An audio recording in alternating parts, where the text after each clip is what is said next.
Valérie, pour les prochaines étapes, quelles sont les nouvelles innovations digitales que vous comptez mettre en place? Vous nous avez parlé effectivement de l'iPad en boutique. Qu'est-ce que vous avez prévu pour le futur? Déjà, avant de parler de l'iPad en boutique, mais l'ambition de Comptoir sur le web, elle est véritablement très forte aujourd'hui. L'objectif, c'est que le business du web prenne à peu près entre 10 et 15% des parts de marché du chiffre d'affaires global de la marque. Donc là, c'est une ambition qui est très forte dans le groupe, qui est partagée à la fois par Comptoir, mais par l'ensemble des entités du groupe auquel appartient Comptoir, qui est le groupe Fast Retailing. Pour répondre à cette ambition, il y a 3 grands leviers. Le premier, c'est de basculer maintenant dans une démarche d'acquisition, puisque jusqu'à présent, on était uniquement dans une démarche affinitaire et de fidélisation. Donc, on se rejoint. L'acquisition, ça va... alors, je ne sais pas si on fera x10, mais en tout cas, l'idée, c'est d'aller travailler avec de nouveaux partenaires. Pour accroître la visibilité de la marque. C'est également de mettre en place un certain nombre de leviers marketing, alors nous de type retargeting qui fonctionne pour le coup très très bien. Donc il y a une vraie grosse démarche d'acquisition qui va se lancer pour Comptoir.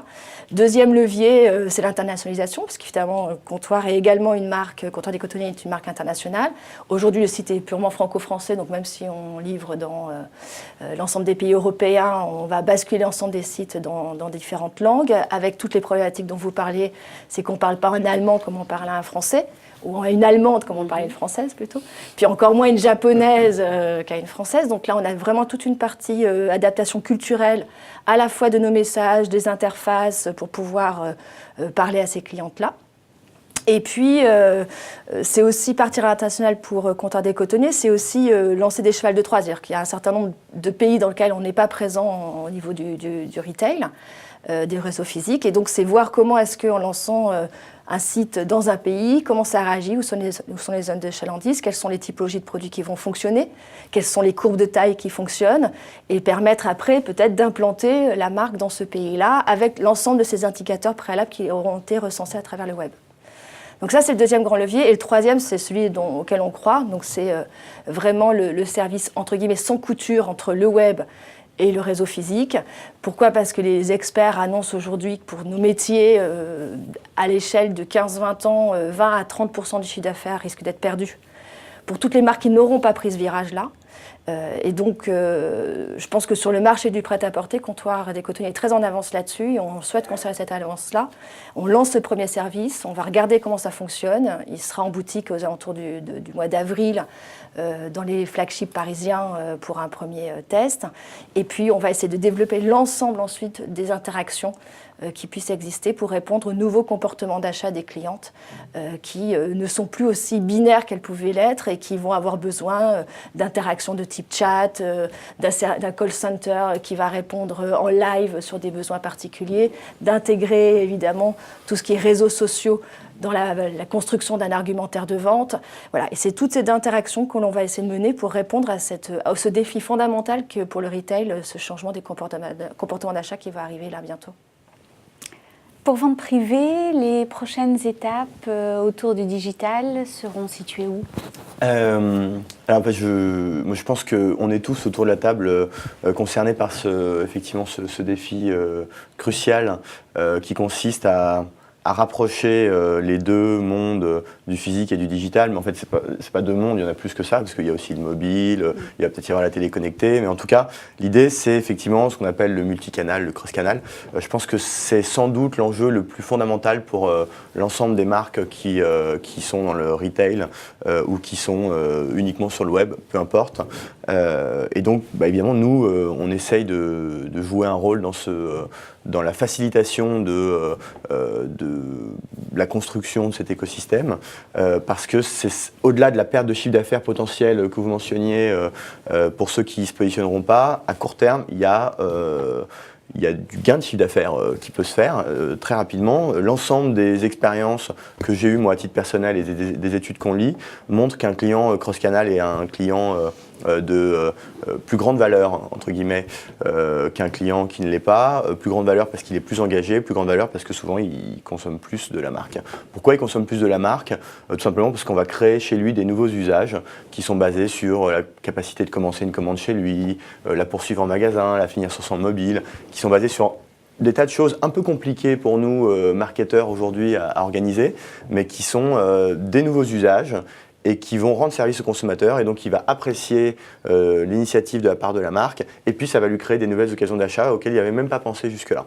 Donc ça, c'est essentiel. Donc quand je vous dis que nous, on essaie de jouer un rôle de facilitateur dans ce rapprochement de ces 2, 3, 4 mondes, ça se fait au travers de l'offre de vente privée. Donc on a, dans l'année qui vient de s'écouler, ouvert un certain nombre de nouveaux produits, de nouveaux univers qui sont pour nous des innovations et qui sont pour nous digitales, puisqu'on est un pure player, et qui donc vont nous permettre, donc, autour par exemple de tout ce qui est, on a ouvert un service qui s'appelle VP Ticket, qui est un service d'achat de tickets à prix réduit en last minute, un petit peu le concept qu'on connaît à Paris de kiosque de la Madeleine, mais sur Internet.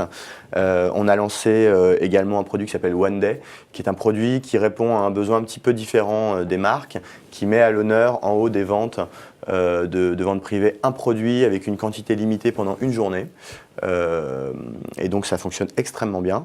On a développé, on est en train d'accélérer dans le domaine du voyage, où également on a un rôle à jouer, dans le domaine du vin, où on a un rôle assez clé, parce que je pense qu'on est un des 2 plus gros vendeurs de vin sur Internet en France aujourd'hui. Et puis dans le process de nos marques partenaires et ce qu'on appelle le Drive to Store, on a lancé il y a quelques mois un produit qui s'appelle Rose Deal, qui est un produit qui en gros nous permet d'utiliser le trafic de vente privée pour pouvoir proposer des bons d'achat à prix réduit sur le site, avec lesquels on arrive à générer des volumes de clients très significatifs qui vont ensuite aller dans vos boutiques dépenser leur bon d'achat.